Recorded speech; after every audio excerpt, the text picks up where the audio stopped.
చాణక్య నీతి శాస్త్రము మరియు ఆయుర్వేద గ్రంథాలలో బ్రహ్మ ముహూర్తం గురించి ఒక శ్లోకం ఈ విధంగా చెప్పబడింది. బ్రహ్మ ముహూర్తే ఉత్తిష్టే స్వస్థో రక్షార్థమాయుష ధర్మార్థ కామ మోక్షాణ ఆరోగ్య మూలమంతమం.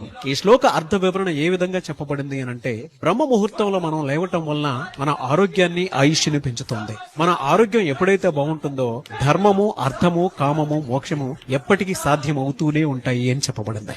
అండ్ ఆరోగ్యమే సరిగా లేకపోతే ధర్మ అర్థ కామ మోక్షాలు ఎప్పటికీ సాధ్యం కాదు అనేటువంటి విషయాన్ని చెప్పబడింది.